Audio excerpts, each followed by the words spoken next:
The acacia. In Hebrew, it's called shittim. Shita is the singular, shittim is the plural. Generally speaking, when you're working with trees, this isn't always the case, but usually when you're working with trees, the plural form is often referring to the wood rather than the actual tree itself. Shita then would be the tree, shittim, the plural form would be the wood. Some characteristics about the acacia tree that is important to know when we get into our study next month, when I actually get into the honey in the acacia. The acacia tree or bush, it can be either a tree or a bush, considered a tree or a bush, thrives in dry, rocky soil, which of course there is a lot of in Israel and the surrounding areas. It's capable of surviving long periods without water. It's resistant to decay and insects. It produces a fragrant resin that's used as a sealant, as incense, and also as medicine. So a very, very important tree to the Hebrew people.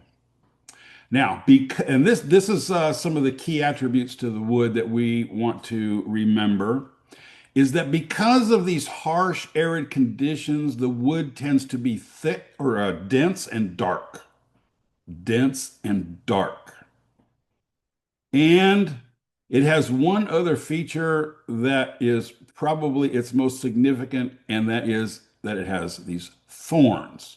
Now, we're not talking just little thorns like on a rose bush. We're talking spikes. They could be an inch to 6 or 7 inches long, pointed very sharp. And these trees are filled with these thorns. You cannot climb the tree because of its thorns. Now, in the biblical text, we're all probably pretty familiar with the fact that the furnishings, including the Ark of the Covenant, was made of acacia wood. But to that point, that's about as far as we know about the acacia. Most people, anyway, because it's not specifically mentioned in other places, but those thorns are important. And anybody who's followed some of my teachings have know about my interpretation of the word keep, as in the Aaronic blessing. May the Lord bless you and keep you. That word keep in the Hebrew is the verb shamar. The noun that is derived from that is, there is a noun that is derived from that verb, and that is the noun shamir. And shamir is a Hebrew word for thorn. There's actually two words in the Hebrew language that mean thorn. Shamir is one. The other one is sin. Sin. And I'm not going to go into the spellings or the problems with the letter samech. You might be familiar with the Hebrew letter samech. In ancient times, that letter was actually called a sin, not a samech. And in ancient times, that sin, that letter, the letter sin, was a picture of a thorn. Thorns are very, very important to the nomadic people. To us, they're more of a nuisance than anything else. We get pricked by them and we're trying to pick berries or hiking or whatever. And, thorns to us are a nuisance. But to the nomads, they were a lifesaver. The shepherds, when they were out with their flocks, they were often away for days at a time. They were not always coming home every night. They would be out with their flock for days at a time. And to protect that flock, they would need to build a corral around their herd. And that corral would be made out of thorn bushes or acacia. They would take the limbs of the acacia and create a corral of thorns. At night, then they would bring the shepherd would bring the sheep in, and he would join the sheep and close it off for the night to protect them, and no predator can get in because of those thorns. So keep that imagery in mind. We're going to see that later as well. So just keep that imagery. But that word keep, shamar, is literally, while it's translated as to keep, it more literally means to build a hedge of protection around something. Build a hedge of protection around something. And So in the Aaronic blessing, when it says, may the Lord bless you and keep you, it's actually, may the Lord guard you with a hedge of protection. In other words, he's going to surround you with a wall of thorns to protect you. Now, but let's talk a minute about breaking because we did talk about keeping. Uh, the Bible often talks about keeping the commands of God or keeping the covenant. We often interpret that to mean obey, but as we now understand, it's not about obedience, it's about protecting it. Um, when God says, I want you to keep my covenant, it means I want you to protect it with your life. Okay? Protect it as a crown of thorns would do.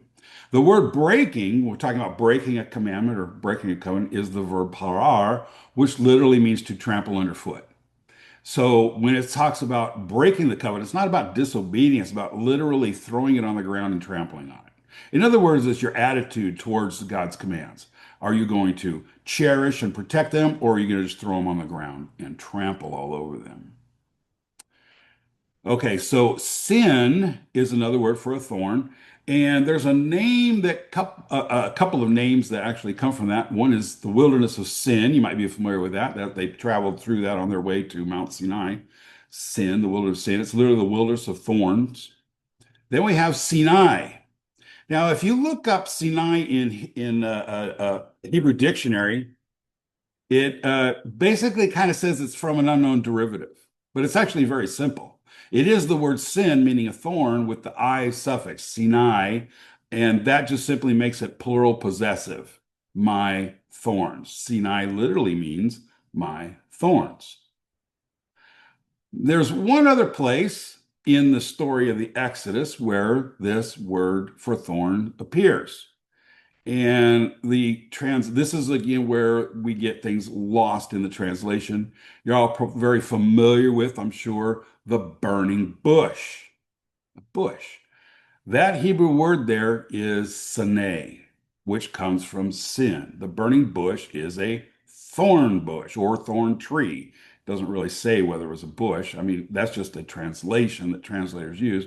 But literally, it's a thorn bush. It is most likely an acacia tree, the thorn bush. Now, there's another place in the New Testament where thorns come up. Anybody, raise your hand if you can think of where thorns show up in the New Testament. Okay, Carol, where do they show up? Go ahead, if you want to come to the mic or type it in the text. Jesus' crown of thorns. Oh, the crown of thorns. And I believe that those would be, again, acacia thorns. So, not too much in the webinar tonight. We're just talking about the acacia, but it's important to understand the attributes of the acacia and how important it was to the Hebrew people. Because next month, when I do part three, we're actually going to look at the honey in the acacia, which is very significant. As I mentioned, we see it in the Garden of Eden, we see it in the Exodus story, we see it at the Ark of the Covenant, and we see it in the New Testament. But it's a theme that's kind of just lost in the translation.